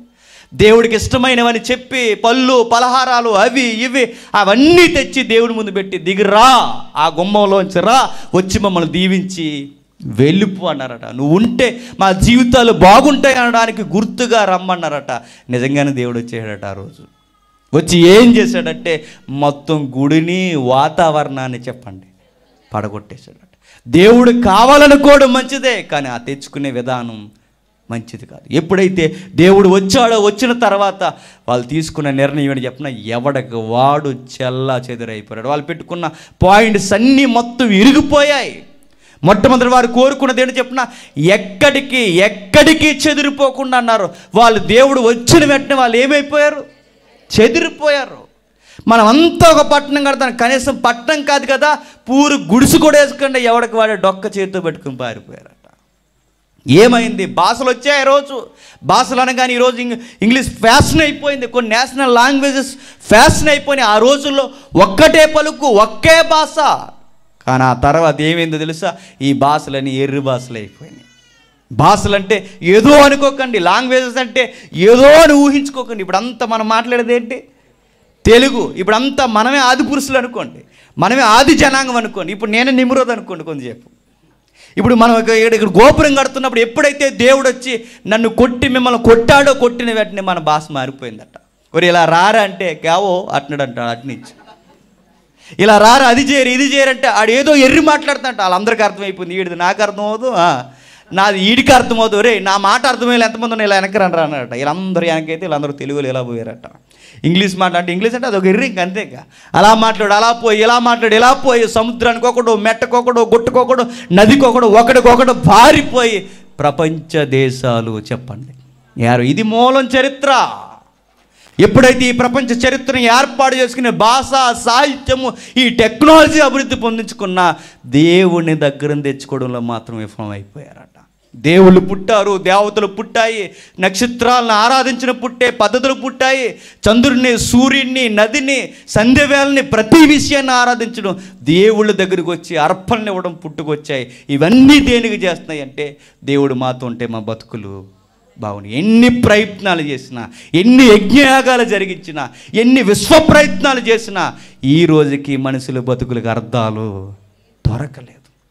అలా మారుతున్నప్పుడు దేవుడు ఒక వ్యక్తిని దేవుడు పరిచయం చేసుకోవాలనుకున్నాడు. ఎందుకు చెప్పినా చెదిరిపోయారు, ఎర్రివారైపోయారు, ఎర్రి శాసనలు చేస్తున్నారు. ఈ ప్రపంచంతో దేవుడు మాట్లాడాలనుకున్నప్పుడు ఒక వ్యక్తిని దేవుడు ఎంపిక చేసి, అతగాడి పేరే అబ్రహాం. అబ్రహాంని పిలిచాడట. జాగ్రత్తగా వినండి, ముగించుకుందాం. అబ్రహాంని ఎప్పుడైతే పిలిచాడో సద్దే మొత్తం అన్నాడట. ఎవరిని? అబ్రహాం గారిని. మారు మాట మాట్లాడుకుని మొత్తం చేద్దేస్తున్నాడు. ఎవరు? అబ్రహాం గారి ఇంటి పేరుని మన ఇల్లు ఉందనుకోండి, మనకు పిచ్చెక్కిపోతే. ఎందుకు చెప్పిన మొత్తం సర్దేస్తున్నాడు. సర్దేస్తున్నప్పుడు పక్కకి వెళ్ళి, అబ్రహాం గారు బాగా లగేజ్ ఎక్కువ చదువుతున్నారు, చాలా లాంగ్ టూర్ అనుకుంటాను, ఎప్పుడు వస్తారని అడిగితే ఆయన అంటాడట, ఎప్పుడు వస్తాను కూడా నాకు తెలియదు, రాకపోవచ్చు కూడా అంటాడట. ఎవరు? నీకు బాగా ఎటకారం ఎక్కువైపోయింది అనుకుంటాడు. ఎవరిని? వయసుతో పాటు ఈయనకి ఎటకారం ఏమి తగ్గలేదు అనుకో. సరే ఈయన ఎలా మాట్లాడుతాను, లోపలికి వెళ్ళి శారమ్మని అడిగి, ఏంటమ్మా నువ్వు కూడా అలా సర్దేస్తున్నావు, ఏంటి ఎక్కడికి వెళ్తున్నారంటే ఆవిడ అంటదట, ఎక్కడికి వెళ్తున్నాను నాకు కూడా తెలియదు. మరి ఎలా చదువుతుందంటే మా ఆయన సర్దేమన్నాడు, సర్దేస్తున్నాడు. మరి ఏ ఊరు? తెలదు. ఎక్కడికి వెళ్తున్నారు? తెలీదు. మరి ఎక్కడికి? తెలియదు. ఎక్కడికి? దేవుడు పిలుస్తున్న ఆయన ఆగమనేంత వరకు మేము వెళ్ళిపోతూనే. అలా వచ్చేసాడు ఒక విశ్వాసం. అప్పుడు దేవుడు మాటించాడు.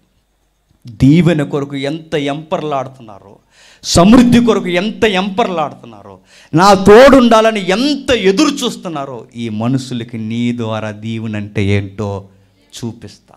ఈ లోకానికి దేవుని దీవెనంటే ఏంటో సరి అయిన అర్థాన్ని వెలికిస్తా. రా, నీ ఊరి నుంచి బయలుదేరన్నాడు. వెళ్ళాడు అబ్రహాం.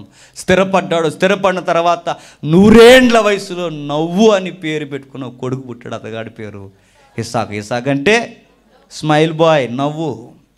ఆ నవ్వు అనే కొడుకు పుట్టిన తర్వాత ఆ అబ్బాయికి మరలా 2 గజకర్ణ గోకర్ణ పుట్టారట. అందులో ఒకరు యాసావు, యాటగాడు. 2 యాకోబు, జిత్తులు మారకముందు. ఆ తర్వాత ఈయన మారిన తర్వాత ఆయనకి 12 మంది ఆ మారుతున్న విశ్వాసం అవిశ్వాసం దోబూచులాడుతున్న టైంలో టకాటకమని 12 మంది కొడుకులు పుట్టారట. ఎవరికి?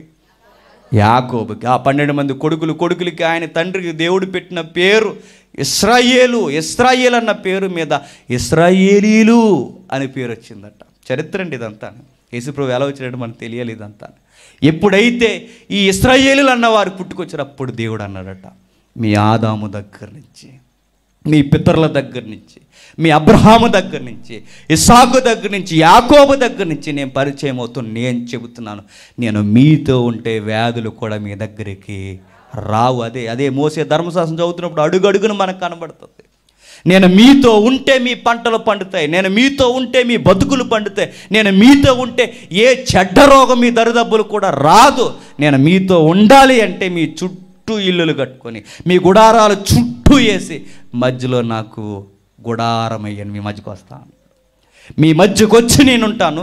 నీతో పాటు నేనుంటే మీకు ఏ డోకా ఉండదన్నాడు.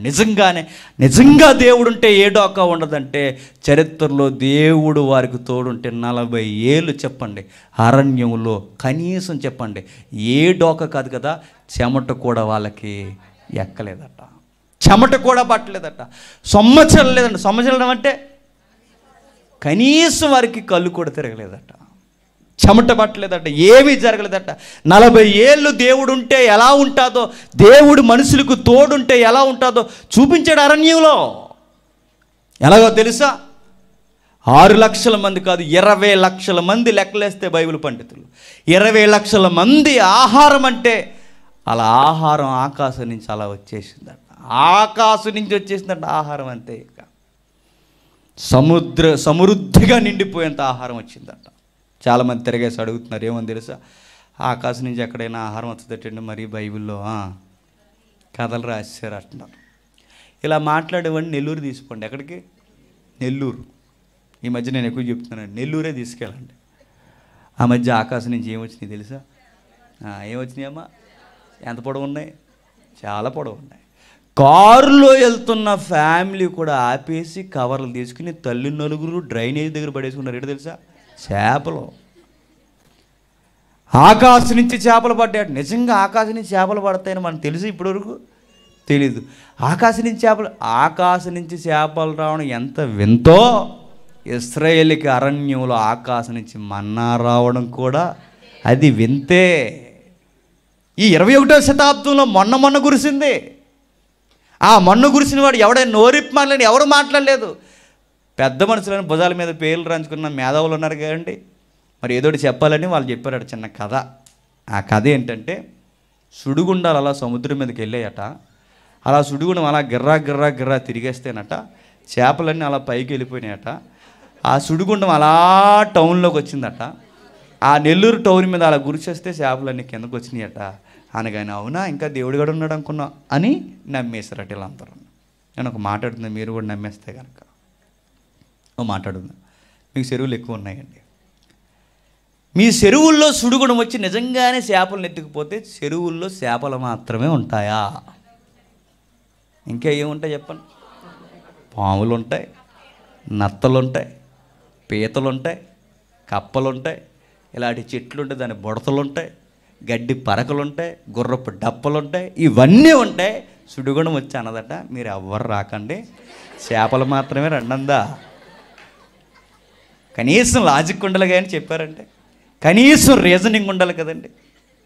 పెద్ద మనుషులను రాసుకుని మరి ఏదో చెప్పాలి కదా. దేవుడు ఉన్నాడని కానీ పబ్లిక్ నమ్మేస్తుందేమో అని ఏదో కథ చెప్పాలి కదా. మరి నేను ఒక మాట చెప్తున్నాను, మనకు సిగ్గు లేకుండా ఒప్పుకోవాల్సింది. ఎంత టెక్నాలజీ వచ్చినా మన ఊహల కందనది వెనీల ఆకాశంలో ఇంకా వింతలు దాక్కునే ఉన్నాయి. ఆ రోజు అరణ్యంలో వారికి ఆహారం అనగానే ఆకాశం నుంచి వచ్చింది, నీళ్ళు అనగానే బండల నుంచి వచ్చాయి, వాళ్ళకి చెమట పట్టకుండా మేఘం వెనకే నడిచింది, కనీసం ఏ రోగం రాకుండా దేవుడు సమృద్ధిగా చూసాడట.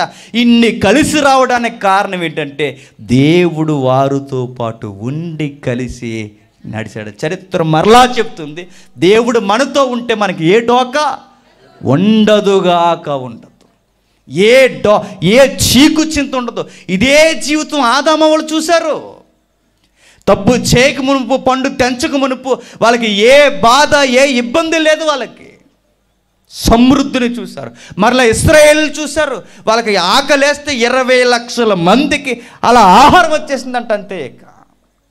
నిజంగా నేను ఒక మాట చెప్తున్నానంటే, ఆహారం 20 లక్షల మందికి పెట్టడం అంటే మాటలా చెప్పండి. ఎవరైతే కరీంనగర్స్ ఉన్నారో రేపు పొద్దున్నే మీ ఇంటికి టిఫిన్కి వస్తున్నాను చెప్పండి అందరు కలిసి. ఈరోజు నిద్ర రాదా ఆయనకి? ఇంకా రేపు మధ్యాహ్నం కూడా మీ ఇంట్లోనే భోజనం అని చెప్పండి. ఈరోజు పెద్ద పొయ్యిలని తెప్పిస్తాడు ఆయన. 300 మందికి భోజనాలు పెట్టాలంటే ఎంత టెన్షన్ అవుతున్నామే. 20 లక్షల మందికి దేవుడు అలా అన్నం అనగానే, ఆహారం అనగానే, నీళ్ళు అనగానే, మాంసం అనగానే వచ్చేసిందట. అంటే వాళ్ళ కోరిన కోరిక ఎంతైనా దేవుడు మనకు తోడుంటే అలా చెప్పండి వచ్చేస్తుంది. అంతే. ఇక మనుషులు ఎదుగారు దేవుని దగ్గర, దేవా నువ్వు ఉంటే మాతో బాగుంటుందయ్యా అని దేవుడు ఎదిగితే, సొలొమోను కాలంకి వచ్చేసరికి సొలొమోను బంగారు మందిరాన్ని కట్టి అన్నాడు, ఇదిగో ఈ మందిరంలో దేవుడు మనతో తోడుగా ఉంటాడు. ఇక నేను రెఫరెన్స్ చెప్పట్లా, టైం అయిపోతుంది. దేవుడు మనకు తోడుగా ఉంటాడని సొలొమోను చెప్పాడట.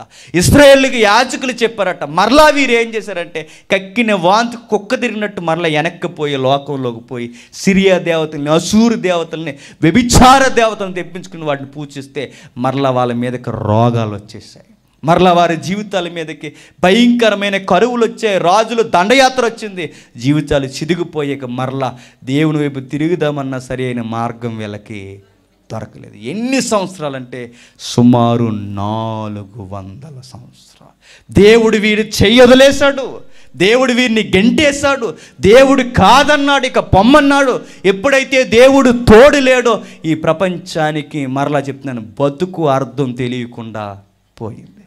అప్పుడు ఈ ప్రపంచం బిక్కుమని అక్కడక్కడ ప్రవక్తలు లాంటి వారు అరుస్తున్నారు, మేధావులు లాంటి వారు అరుస్తున్నారు, దేవా మా మధ్యకి దిగిరావయ్యా, మాతో మాట్లాడు, మాతో ఉండు, మాతో ఉంటే మా జీవితానికి ఒక అర్థం ఉంటుంది, రా రా అని రక్షకుని గుని కేకలు వేసినప్పుడు, రక్షకుని గురించి కేకలు వేసినప్పుడు ఆ కేకలకి సమాధానంగా భూమి మీదకి దైవం శరీరధారిగా చెప్పండి మన మధ్యకి వచ్చిందట.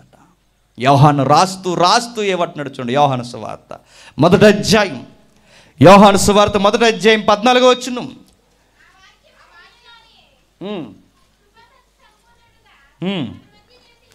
మన మధ్యన నివసించును.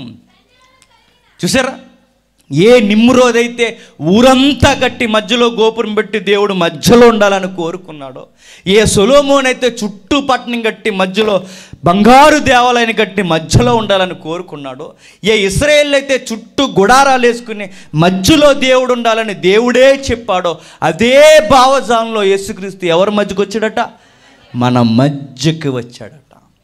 వచ్చిన వాడు ఎలా చెప్పాడు? ఏమని తెలుసు? ఇదిగో ప్రయాసపడి భారం మోసుకుంటున్న సమస్త జనులారా, మీ జీవితానికి అర్థం లేని సమస్త జనులారా, మీ ప్రయాసపడి భారం మోసుకుంటున్న సమస్త జనులారా నా యొద్దకు రండి, జీవితానికి అర్థం ఏంటో చూపిస్తాను, జీవితంలో తృప్తి ఏంటో చూపిస్తాను, కోల్పోయిన మీ జీవితాలకి వెలుగేంటో చూపిస్తాను, రండి, నా జీవితంలో ఆనందం అంటే ఏంటో చూపిస్తాను. ఇది గుడ్ న్యూస్. క్రిస్మస్లో ఉన్న ఆంతర్యం, క్రిస్మస్లో ఉన్న శుభవార్త ఏంటో చెప్పిన మన జీవితాన్ని అన్ని విధాలుగా దీవించడానికి దైవమే మన మధ్యకి వచ్చేసిందట. అదే మత్తయి అంటున్నాడు, ఇదిగో ఇమాన్యుయేల్ వచ్చాడు. ఇమాన్యుయేల్ అంటే ఇక దేవుడే మనకి తోడుగా వచ్చేసాడు. ఆదాముకు తోడున్న దేవుడు ఇప్పుడు మనకు తోడుగా వచ్చాడు. నిమ్రోదు కోరుకున్న దేవుడు మనకు తోడుగా వచ్చాడు. సొలొమోను కోరుకున్న దేవుడు మనకు తోడుగా వచ్చేసాడు. ఇశ్రాయేలుకు తోడున్న దేవుడు, అరణ్యంలో పోషించిన దైవం మనకి తోడుగా వచ్చాడు. వచ్చిన వాడు ధైర్యాన్ని ఇచ్చాడు. ఇక మీకు ఏ బెంగా లేదని నా దగ్గరికి రండి, బతుకంటే ఏంటో చూపిస్తానన్నాడు. క్రిస్మస్లో ఉన్న గొప్ప ఆనందకరమైన వార్త ఏంటో చెప్పిన మన జీవితాలకి ఆనందంతో నిండిపోయేంత ధైర్యం వచ్చేస్తుందట. నిజమేనండి. యేసు ప్రభువుని మక్కి విశ్వాసంతో మీరు నమ్మండి, పూర గుడిసెలో ఉన్న చాలా ధైర్యంగా ఉంటాం. చింతలో ఉన్న వాటిని ఎదిరించేంత ధైర్యం మనకు వస్తుంది. ఎందుకు చెప్పిన దేవుడే మనకి తోడుగా ఉన్నాడు. దేవుడే మనకి తోడుగా ఉన్నాడు. అందుకేనేమో మరియా చెప్పండి తెగించేసింది. రేపో మాపో పెళ్లి కూతురండి ఎవరు మరిగా, రేపో మాపో ఇక పెళ్ళికి రెడీ అయిపోయింది. అచ్చు ఆమెను పెళ్లి కూతురని పిలుస్తున్నారు ఊరు వాడంతా. కానీ ఒక విషయం చెప్పనా, ఆ దేవుని చిత్తం కొరకు ఆ దేవుడే నా దగ్గరకు వచ్చి నా చేతిలో చెయ్యేసి నా గర్భాన్ని పుడతానంటే ఈ బాహ్యమైన సంబంధాలు నాకు తెగిపోయినా పర్లేదనుకుంది. నాకు తోడొస్తానన్న నా యజమాని దూరం అయిపోయినా డోంట్ కేర్ అంతే. ఆ దేవుడే నా చేయి పట్టుకుని నా గర్భంలోకి వస్తానంటే నా బతుకు ఏమైపోయినా పర్లేదు అనుకుంది. ఎంత మెచ్యూరిటీ అమ్మాయి, 17 ఏళ్ళ వయసు ఉంటుంది, 17 ఏళ్ళు 18 ఏళ్ళ వయసు ఉంటుందండి ఆ అమ్మాయికి. ఎవరు? చాలా చిన్నపిల్ల. అంత చిన్నపిల్లకి ఎంత పెద్ద విషయాలు అర్థమయ్యాయి అంటే దావీదు సింహాసనం, దావీదు పాలన, అభిషక్తిని పాలన అనగానే అన్నీ అర్థమవుతున్నాయి అంటే ఎవరికి? మరియ గారికి. ఈరోజు మన పిల్లలకి దావీదు అంటే ఎవరు, దావీదు మూలాలు ఏంటి, దావీదు మూడో కొడుకు ఎవరైనా అడగండి. మన పిల్లలు కంగారు అయిపోతున్నారు. మరియ నచ్చడానికి కారణం ఏంటి చెప్పిన, ఆ అమ్మాయికి లోక జ్ఞానం కన్నా దైవ జ్ఞానం ఎక్కువట. ఎంత తెగింపు చేసిందంటే నా పెళ్ళి పెటాకులు అయిపోయినా పర్లేదు, ఆ దేవుడే నాకు తోడుగా వస్తున్నాడు. లైఫ్ రిస్క్ చేసేసిందండి. నిజమే, దేవుడు తోడున్నాడు కనుకే తెగించింది, దేవుడు తోడున్నాడు కనుకే జీవితంలో కష్టాలు భరించడానికి వచ్చేసింది. ఎంత ధైర్యం వస్తుందంటే మరలా చెప్తున్నాను, దేవుడే మన చేయి పట్టుకుంటానంటే ఇక నేను చెప్తున్నాను, శ్రమ అయినా, బాధ అయినా, హింస అయినా, కరువు అయినా, ఖడ్గమైనా మనల్ని విడదీయడానికి చెప్పండి వీలు లేదు. అది మనల్ని అస్సలు భయపెట్టడానికి చెప్పండి వీలే లేదు, దానికి అవకాశమే లేదు. దేవుడు అంత ధైర్యం ఉంటుంది. ఆదాముకి అదే ధైర్యం, ఇశ్రాయేలుకి అదే ధైర్యం, ఆ అనుభవించిన ప్రతి భక్తులకి అదే ధైర్యం. ఈరోజు మరలా మనకి చెప్పండి ఆ తెగిపోయిన ధైర్యం మన మధ్యకి వచ్చేసింది. క్రిస్మస్లో ఉన్న ముఖ్యమైన సూత్రం ప్రకటన గ్రంథం. ముగించేసుకుందాం. ప్రకటన గ్రంథం 21వ అధ్యాయం, ప్రకటన గ్రంథం 21వ అధ్యాయం ముగిద్దాం. ప్రకటన గ్రంథం 21వ అధ్యాయం 23వ వచనం. ఆ పట్టణములో క్షమించండి, 21వ అధ్యాయం 3వ వచనం.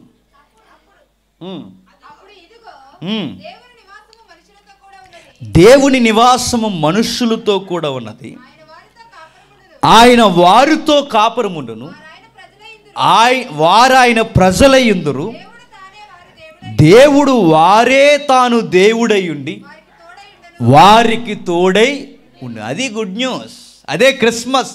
క్రిస్మస్లో ఉన్న ఆంతర్యం ఏంటో తెలుసు. ఇదిగో ఇక దేవుడే మనకు యుగయుగాలు తోడుండబోతున్నాడు. వచ్చినవాడు మరలా తెంచుకోవడానికి రాలేదట, వచ్చినవాడు మరలా మనల్ని దూరం చేయడానికి రాలేదట. ఇక యుగయుగాలు మీతో నేను సదాకాలము ఉండబోతున్నాను అన్నాడట. ఎంత ఎలా అంటే కాపురం చేస్తాడట మనతో. కాపురం అంటే మన ఇంట్లో ఒక తండ్రి ఉన్నట్టు, మన ఇంట్లో ఒక తల్లి ఉన్నట్టు, మన ఇంట్లో ఒక సహోదరుడు ఉన్నట్టు, మన ఇంటిలో ఒక కుటుంబ సభ్యుడు ఉన్నట్టుగా దేవుడు కూడా నేడు రేపు మనతో పాటు ఎలా ఉంటాడట, కుటుంబ సభ్యుళ్ళ మనతో చెప్పండి కాపురం చేస్తాడు. ఆయన ఉంటే ఏముంటుందంటే ఇక సూర్యుని ఎండైనా చెప్పండి, వడగాలైనా, బాధ అయినా, ఆకలైనా, కన్నీళ్ళైనా ఇక ఏమీ ఉండవు. ఆయన ఉంటాడు కనుక మన జీవితం నిత్య ఆనందమే. అదే అండి నిజమైన క్రిస్మస్. ఈరోజు స్టార్ట్ అయిన ఈ ఆనందం, యేసుప్రభు వచ్చి మనకిచ్చిన భరోసా, రేపొద్దున ఎక్కడికి ఆరాధన స్టార్ట్ అవుతుందంటే ఇక నిత్యలోకంలో మనకు నిత్యమైన క్రిస్మస్ ఆరాధన. మస్ అంటే ఆరాధన. ఇప్పటికే కొన్ని క్యాథలిక్ సంఘాలు ఆరాధన అన్న పదానికి ఇదే పదాన్ని ఉపయోగిస్తాయి. ఆరాధన, ఆరాధన. ఎంత ఆరాధన అంటే రేపొద్దున పరలోకంలో కూడా ఆరాధన. కానీ ఈరోజు ఆరాధన లేదు. ఈరోజు వచ్చింది సందడి వచ్చేసింది. దేవుడు మన మధ్యకు వచ్చాడన్న ఆనందం లేదు, ఆరాధన లేదు. ఈరోజు తైతెక్కలు వచ్చేసాయి. ఇవన్నీ నేను చెప్తున్నాను. ఇలాగ పిచ్చెగురులు ఎగిరినందుకే పడగొట్టబడ్డారు ఎవరు? ఆది మనుషులు. ఇలాంటి పిచ్చి చర్యలు చేసినందుకే బాబేలు గోపురం పడగొట్టబడింది. మరలా అలాంటి చర్యలు మనం చేస్తే మన బతుకులు కూడా చెప్పండి పడగొట్టబడతాయి. వచ్చిన వాడు నిలబెట్టడానికి వచ్చాడు, మనల్ని నిలదీసి మనల్ని నిలబెట్టి ధైర్యాన్ని ఇచ్చి రేపు పొద్దున మరలా నిత్యత్వంలోనికి మనల్ని తీసుకెళ్ళిపోది నిజమైన క్రిస్మస్ ఆరాధన. ఇక నేను మరలా అడుగుతున్నాను, ఇక డిసెంబర్లో ప్రతి ఏడాది పుట్టడు ఆయన. ఇక ప్రతి డిసెంబర్ నెలలో పుట్టడు ఆయన. ఇంకెప్పుడు బాలయేసుగా ఆయన ఉండడు ఆయన పుట్టడు. ఇక ఆయన మరలా వచ్చి ఇంకెక్కడ ఉండడానికి కూడా ఇష్టపడడు ఆయన. ఇంకా ఆయన పుట్టేది ఉండేది ఒకే ఒక్క స్థలం, నీ గుండెల్లో గుర్తెట్టుకో. ఆయన అన్న మాట ఒకే ఒక్కటి, ఎక్కడికి వస్తావయ్యా మాకు తోడుగంటే ఎక్కడ ఇద్దరు ముగ్గురు ఆయన నామాన కూడుకుంటారు వాళ్ళ మధ్యకి చెప్పండి మీ చేయి పట్టుకోవడానికి ఆయన వచ్చేస్తాడట, మీ హృదయాల్లోనికి ఆయన వచ్చేస్తాడట. ఆయనే మనకొస్తే ఎంత శ్రమ అయినా, ఎంత బాధ అయినా, ఎంత కష్టమైనా మనం ఈజీగా చెప్పండి ధైర్యముగా ఎదిరించి నిలబడతాం. అప్పుడే మన జీవితంలో నిజమైన క్రిస్మస్. ఇక్కడ క్రిస్మస్ ఆరాధన చేస్తాం, బయటికి వెళ్ళి బెదిరిపోతాం చిన్న శ్రమ వస్తే. ఇక్కడ క్రిస్మస్ ఆరాధన చేస్తాం, ఇంటికి వెళ్ళి కంగారు అయిపోతాం 4 రూపాయలు అప్పు చేస్తే. కానీ నిజంగా దేవుని కొరకు బతికితే నేను చెప్తున్నాను, ఏ చీకు చింత మనకి ఉన్నది మనల్ని భయపెట్టదు. అదే నిజమైన క్రిస్మస్ ఆరాధన. దేవుడు మనకి తోడై ఉండునుగాక. ఆమేన్. ప్రార్థన చేసుకుందాం. ప్రేమగల తండ్రి, కృపగల దేవ, చరిత్ర నుండి మాతో మాట్లాడుతూనే వచ్చారు తండ్రి. ఆదాము మిమ్మల్ని దూరం చేసుకునే తండ్రి, జీవితంలో కనీసం గుప్పుడు మెతుకులకు కూడా దూరం అయిపోయాడన్న సంగతి అర్థమైంది. భోజనం ఉంటేనే మా జీవితాలకు అర్థం కాదు తండ్రి. అవి మాతో ఉండాలి అంటే మీరు మాతో ఉండాలి. నిజమే, కొండ మీద వర్తమానంలో కూడా తండ్రి దేవసుతుడు మీ కుమారుడు ఈ భూమి మీదకి వచ్చి మొదటి నా రాజ్యాన్ని నీతిని ఎదిగితే అది భోజనమైనా పానీయమైనా నీడైనా గూడైనా ఏదైనా తండ్రి వాటన్నిటినీ తండ్రి మిమ్మల్ని నమ్మితే ఎదుక్కుంటే వెనకొస్తాయని సెలవిచ్చారు దేవా. అన్ని జనులు తండ్రి వాటి కొరకు ఏడుస్తారు.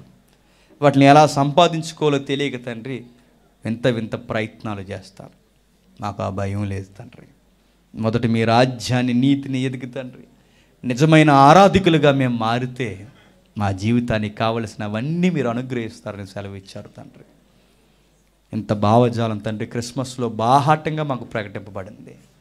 వచ్చిన ఆయన తండ్రి నాకు పుట్టినరోజు చేయమని చెప్పడానికి కాదు కానీ తండ్రి మా బతుకులు అర్థవంతంగా మార్చుకొని దేవుడే మనకు తోడొచ్చాడన్న తండ్రి ఎగిరి గంతేసేంత ఆనందం తండ్రి మాకు ఇవ్వడానికి ఆయన వచ్చాడన్న గ్రహింపును తండ్రి మాకు దయచేయండి. దయచేశారు తండ్రి. ఇంక నువ్వు తండ్రి ఈ మాటలు విన్న వారందరినీ బలపరచండి. ఈ కార్యం కొరకు తండ్రి కష్టపడిన ప్రతి ఒక్కరిని దీవించండి, బలపరచండి. భవిష్యత్తును అర్థవంతంగా మీరు మార్చుకోండి. అలాగే తండ్రి ముఖ్యంగా తండ్రి ఈ కార్యానికి ముఖ్య కారకులైన యవన బిడ్డలందరినీ తండ్రి ఈ లోకానికి దుష్టుడికి దూరం చేయండి తండ్రి. రక్షణ అనుభవంలోను వాక్యపు అనుభవంలోను తండ్రి ఎదిగి అనేకులకు తండ్రి మీరు ఆజ్ఞ వ్యాప్తి కొరకు తండ్రి బలమైన సాధనాలుగా మీరు మలుచుకోండి. ముఖ్యంగా తండ్రి వీటన్నిటికీ కారకులు తండ్రి వీళ్ళందరికీ నాయకుడు కాపరిగా ఉన్న తండ్రి దైవజనులను బట్టి ప్రార్థిస్తున్నాం తండ్రి. ఆయన కుటుంబాన్ని కూడా మీరు కాపాడండి. ఆయనకు కావాల్సిన ఆరోగ్యాన్ని సమృద్ధిని మీరు దయచేయండి. మీతో ఉన్న బిడ్డలు కనుక తండ్రి ప్రతిదీ పొందడానికి తండ్రి వాగ్దానానికి వారసులుగా తండ్రి వారిని మలుచుకోండి తండ్రి. ఈ సంఘాన్ని అనేక సంఘాలకి మాదిరికరమైన దీవెనకరమైన సంఘంగా మీరు మలుచుకోండి. చెప్పిన ఈ వాక్యము ఈ కష్టము ఈ ప్రయాస ఈ కష్టార్జితము తండ్రి వ్యర్థమైపోకండి. కనీసం ఒక్కర్లైనా దేవుడు ఎందుకు ఇలలోనికి వచ్చి మా చేతులు పట్టుకున్నాడన్న గ్రహింపుడు తండ్రి దయచేసి తండ్రి మీతో ఎడతగని సహవాసం ఏర్పాటు చేసుకుంటారని కోరుతూ ప్రతి ఒక్కరిని మీ చేతులుగా అప్పగిస్తూ మేము తిరిగిపోవచ్చుండగా మార్గం మధ్యలో మీ తోడును మాకు అనుగ్రహించండి. రేపటి దినాన్ని ఎటువంటి ఆటంకాలు మాకు లేకుండా మా ఇది నిర్వహణలో తోడుండి రేపు సాయంకాలం వేళ మరొక ప్రాంతంలో మేము జరుపుకుంటున్న క్రిస్మస్ ఆరాధనలో కూడా మాతో మా అందరితో మీరు ఉంటారని కోరుతూ అర్థిస్తూ అన్ని విధాలుగా మీకు లొంగిపోతూ క్రీస్తున్నామని ప్రార్థన సమర్పిస్తున్నాం తండ్రి. ఆమేన్. సరే.